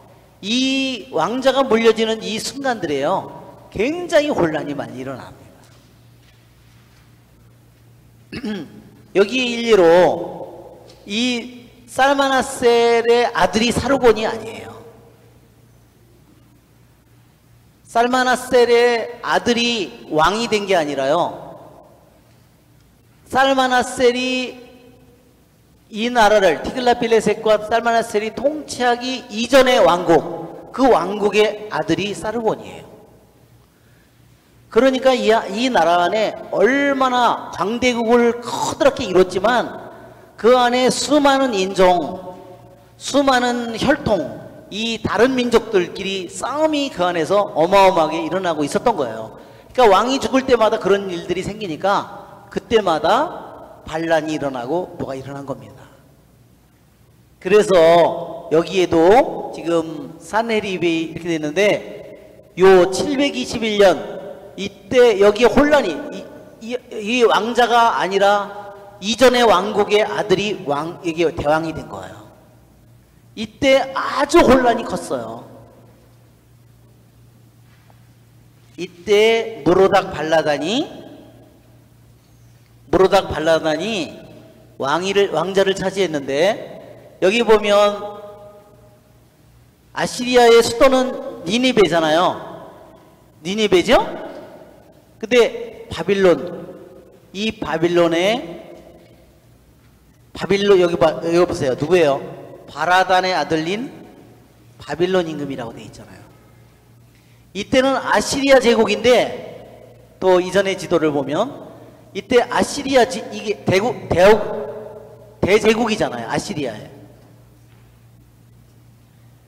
여기가 니네베인데, 니네베 이게 제국의 대수도인데, 여기에 지금 살마나셀이 죽은 후에 사르곤이 어디서 원래 이제 말하자면 지금 바빌론 임금 무로닥 바라단이, 여기가 바빌론이에요. 요 목이 유프라테스강, 티그리스강이 제일 가까이 만나는 요 지점이 바빌론입니다. 아시리아 제국 다음에 바빌론 제국이 이어지는데, 어떻게 아시리아 제국인데 바빌론 임금이 있냐? 이것은 속국의 왕이에요. 그리고 이 바빌론 무로닥 임금은요, 이 아시리아 제국을 통치할 때 이 나라를 말하자면 2번이나 점령했던 사람이 바로 이 이 무로닥 바라단입니다. 언제 이 사람이 이 아시리아를 2번이나 점령했냐면 721년부터 710년 BC까지, 721년부터 710년 BC까지, 그리고 한 번은요 6개월 동안 703년에서 702년인데요 이때는 약 6개월 단지 이렇게 점령을 해서, 이때는 약 10년간 점령을 했다가, 그러니까 굉장히 이 시기가 굉장히 혼란한 시기라는 것을 보여줍니다.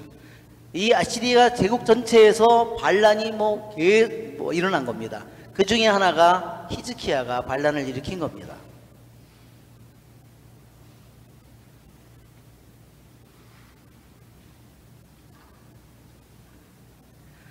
무로닥 바라단은요, 아침 해가 뜬 후에 3시간 후에 아침을 먹었답니다. 아침을 엄청 많이 먹었나 봐요. 그래가지고 아침을, 해가 뜬 지 한 6시에 해가 뜨면 9시에 아침을 먹었잖아요. 아침을 먹고서 9시간인가를 잤대요. 그거 오후에 말하자면 저녁에 일어난 거예요. 근데 어느 날 일어나니까요 아침이 들어가는 거예요.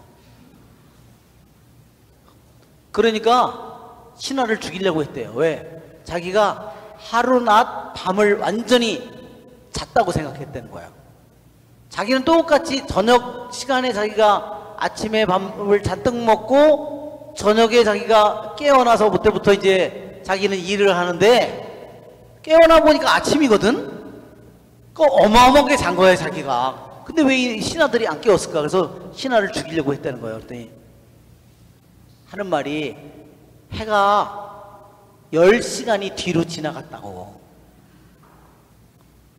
그래서 누가 그런 일을 했냐 그러니까 유다왕 히즈키야가 했다 그러니까, 유다의 히즈키야의 하느님이 그런 일을 했다고 그러니까, 아니 내가 믿는 것은 태양신인데 우리 신보다 더 위대한 신이, 태양을 10칸이나 뒤로 돌아가게 만들 수 있는 신이라면 자기 신보다 더 위대한 신이다. 그러면서 히즈키야에게 문안을, 사절을 보냈다는 겁니다. 자, 역대기 학원 32장 병행기서를 한번 보면요, 역대기 학원 32장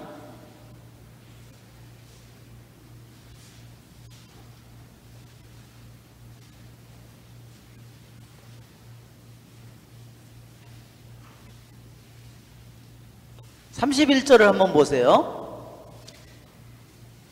이 나라에서 일어난 표징을 알아보러 바빌론 대신들이 그에게 사절단을 보냈다. 그렇죠? 태양이 10시간이나 뒤로 돌아갔다는 어떻게 이런 일이 일어났냐 도대체.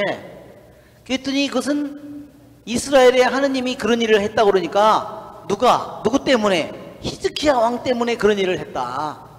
그러니까 그거를 알아보러 사절단을 보냈다는 거죠. 축하도 하고, 말하자면 하느님께 경배를 드리러 보냈다는 거죠. 사절단을 보냈을 때 하느님께서는 히즈키야를 시험하시고 그의 마음을 다 알아보시려고 그가 하는 대로 두셨다.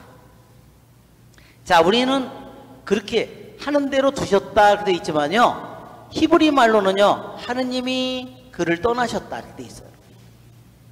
또는 하느님이 그를 버리셨다, 히즈키야를 버리셨다고도. 그러니까 하느님께서 놀라운 기적은 표징을 보여주셨지만 그걸로 인해서 히즈키야가 어떻게 됐어요? 교만해진 거예요. 왜? 자기 이름이 온 세상에 났잖아요.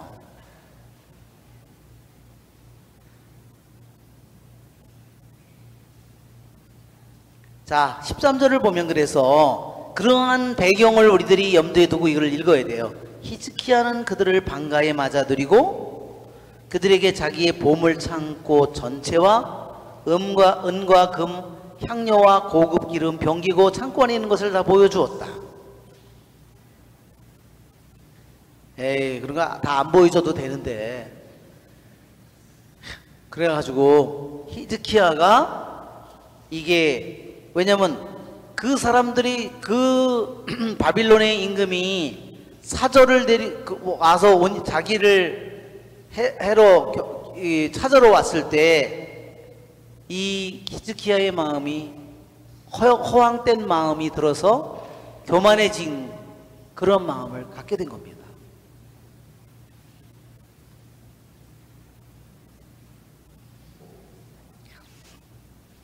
히즈키야가 자기 궁궐과 나라 안에 있는 것 가운데 그들에게 보여주지 않은 것은 하나도 없다.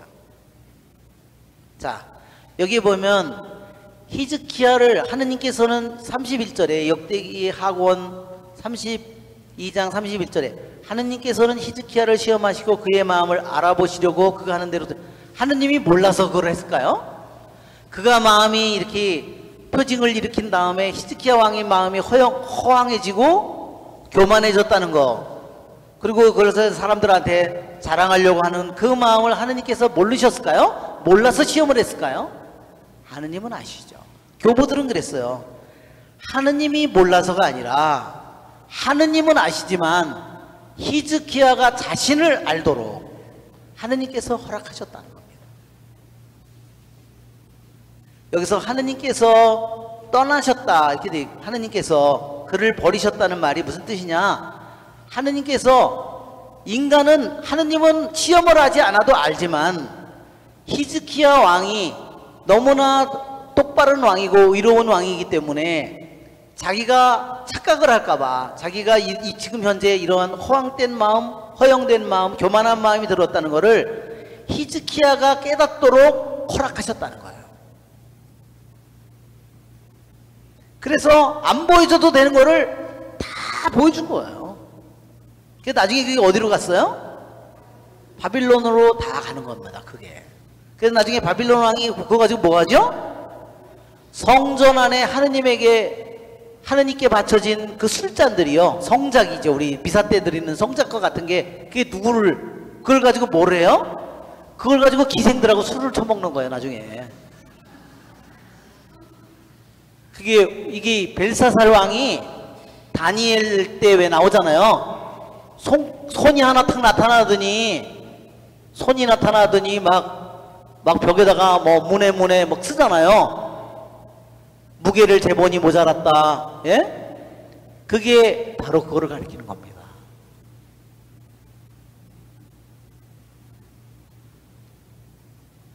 이게 발람의 적이고, 이 사람이 사네립이에요. 사네립은 꼭 무슨 아랍이나 무슨 이쪽 사람 같죠? 예.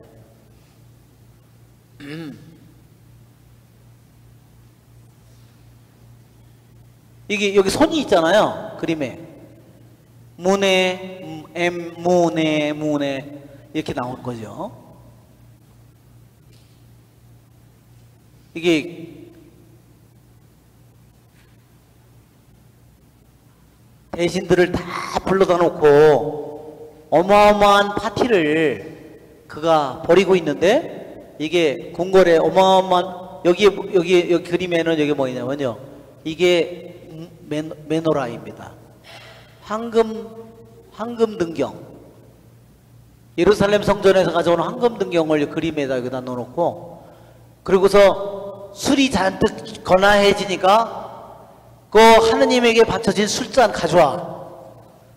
우리 오늘 그걸로 한번 술을 먹어보지. 그래서 하고 있는데, 그죠? 손가락이 딱, 그날로 벨사살은 죽었어요. 그날 죽었어요. 내가 하느님이 뭔지를 모르는 거예요. 그죠?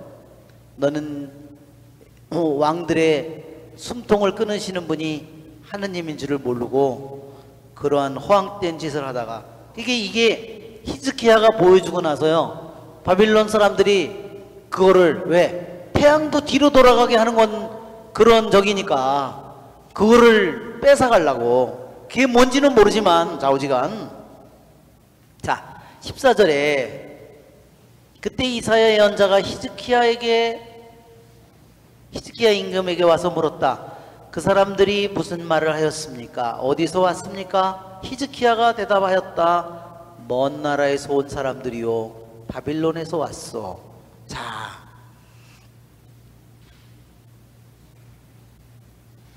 자, 이 히즈키야의 대답이요. 먼 나라에 어디서 왔습니까? 먼 나라에서 온 사람들이요. 이 말이요. 히즈키야의 교만함을 가리킨다는 겁니다.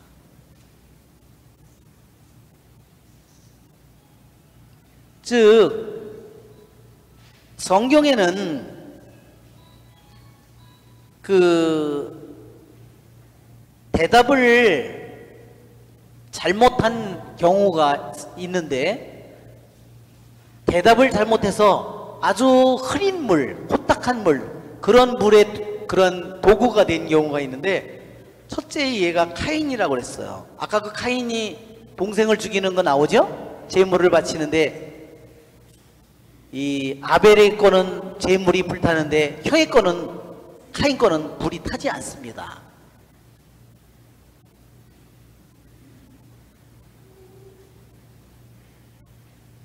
여긴가 어딘가 거긴가 어디로 갔는가 이게 이제 나오죠. 여기 보면 아벨의 제물은 하느님께서 탁 해서 불이 났잖아요. 하느님께서 받았다는 뜻이죠. 근데 이 카인 거는 불이 안 내려와요. 그러니까 저 새끼 저 새끼 저 죽여버려야 되겠다. 그렇죠? 그러니까 카인이 올바른 마음을 제약이 내 문 앞에 도사리고 있다 그랬잖아요. 내가 올바른 마음을 가졌다면 왜 얼굴을 들지 못하느냐고. 그런데도 뉘우치질 않고 자기의 잘못을 깨닫지 못하고 동생만 죽이면 되지. 그래서 동생을 죽여버린 거예요. 자, 카인이 여기서 이렇게 얘기합니다. 내 동생 어디 있느냐? 나는 모릅니다. 내가 형제를 지키는 사람입니까? 이렇게 대답했다는 거죠. 그러나 원래 그는 이렇게 대답했어야 된다는 거죠. 하느님, 주님, 당신께 감춰진 모든 것은 당신께 다 드러나 있습니다. 제가 무슨 일을 했는지 당신께서 아십니다. 이렇게 대답했어야 된다는 거죠. 당신이 모를 리가 없습니다. 그런데 내가 형제를 지키는 사람이요? 이렇게 했다. 그 다음에 발라함은 너와 함께 있는 사람들이 누구냐? 왜 발락이 사신을 보냈잖아요. 이스라엘을 저주해달라고. 그런데 발라함이 그 말을 들었을 때 하느님께 이렇게 얘기했어야 된다는 거죠.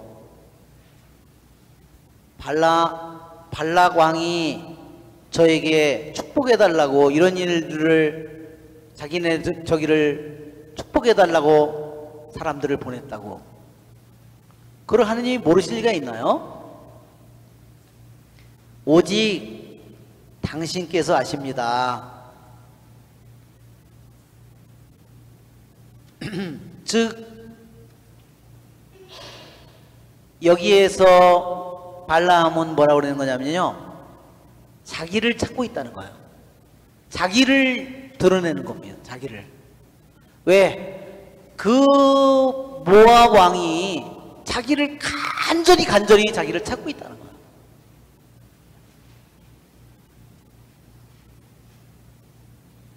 여기 히즈키야 왕도 그 사람들이 무슨 말을 했느냐, 어디서 왔느냐 이렇게 말했을 때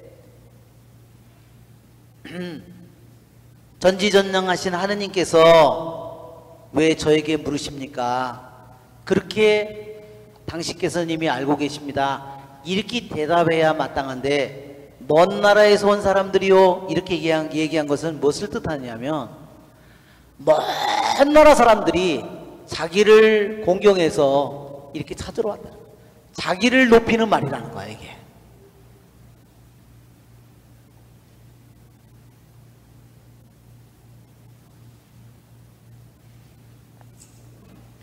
이게 히즈키야 왕의 교만하고 허영에 빠진 마음을 잘 드러내는 대답이라는 겁니다.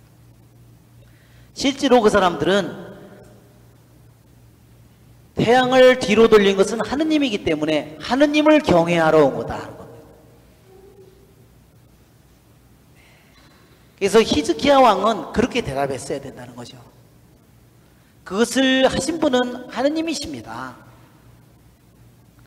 그것을 한 것은 내가 아니라 나는 하느님한테 슬피 통곡을 알고 나는 그분에게 울면서 기도를 한 것뿐입니다. 그렇게 얘기했어야 되는 거죠. 그것을 해를 뒤로 10칸을 움직이게 한 것은 하느님이시지 내가 아닙니다.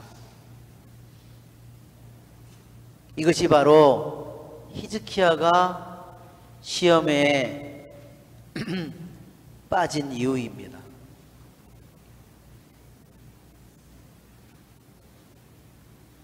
이사야가 다시 물었다. 그들이 임금님의 궁궐에서 무엇을 보았습니까?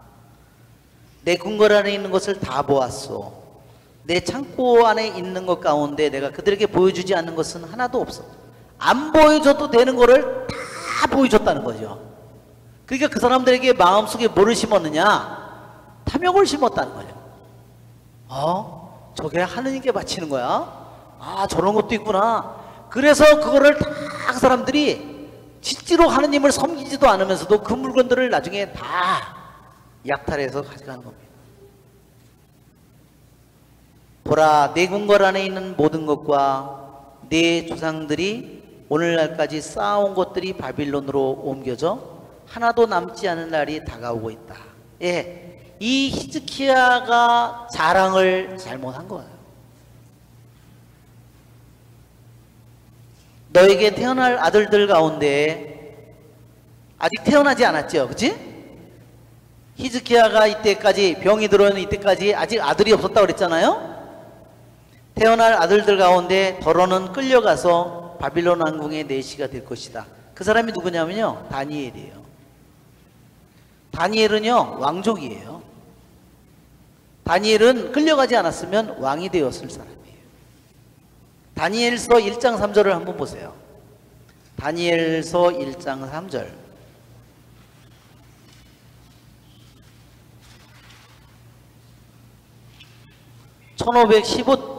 1514쪽인가 그래요. 제가 못 찾을까봐 제가 찾기 1장 3절. 그러고 나서 임금은 내시장 아스프나즈에게 분부하여 이스라엘 자손들 가운데 왕족과 귀족 몇 사람을 데려오게 하였다.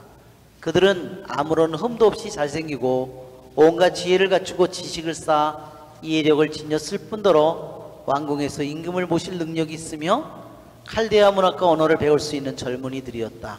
임금은 그들이 날마다 먹을 궁중 음식과 술을 정해 주었다. 그렇게 세 동안 교육을 받은 뒤에 임금을 섬기게 하였다. 그들 가운데 유다의 자손으로 다니엘, 하나냐, 미사엘, 아자리아가 있었다.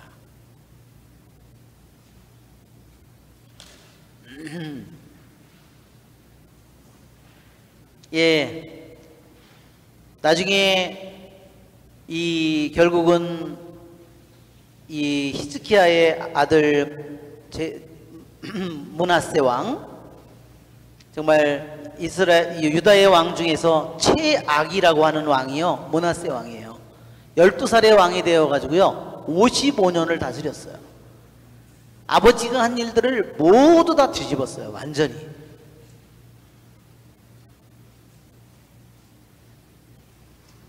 그 므낫세 왕도요 결국은 전쟁에 져서 포로로 바빌론으로 끌려갑니다. 포로로. 다니엘도 물론 끌려가고 유다의 마지막 왕인 시드키야도 결국은 눈을 멀어서 또 바빌론으로 귀향을 갑니다. 예, 이 이사야를 통해서 전해진 예언의 말씀은 100년이 되지 않아서 히즈키야가 죽고 나서 약 100년 후에 다 이루어집니다. 물론 자기 아들도 포로로 끌려갑니다.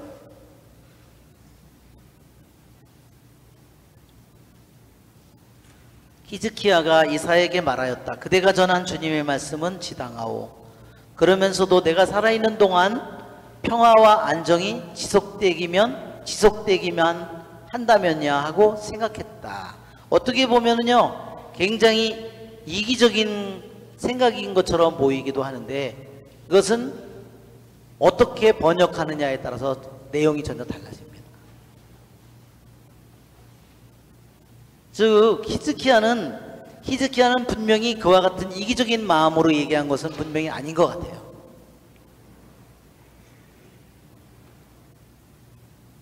즉 바빌론으로 끌려간다. 바빌론으로 옮겨가서 하나도 남지 않을 날이 온다.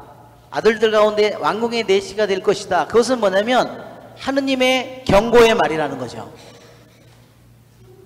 너희들이 잘못 살면 이렇게 될 거다 하는, 올바로 잘 살아도 꼭 그렇게 되리라는 건 아니죠. 그죠? 이것은 예언의 말씀은 너희가 올바로 살게 되면 이런 일을 겪지 않겠지만 내가 잘못 살면 이와 같은 일이 너희에게 닥칠 거라는 것을 하느님이 왜 미리 알려주겠어요? 잘 살든 못 살든 그런 문제가 온다고 한다면 이 말은 예언의 말씀은 소용이 없는 거죠. 즉 이 말은 이스라엘 유다 백성이 정신을 차리고 잘 살도록 경고하는 말씀이라는 거예요. 그러니까 만약에 잘못 산다면 이런 일이 생긴다는 것은 지당한 말씀입니다. 이런 뜻이라는 거야.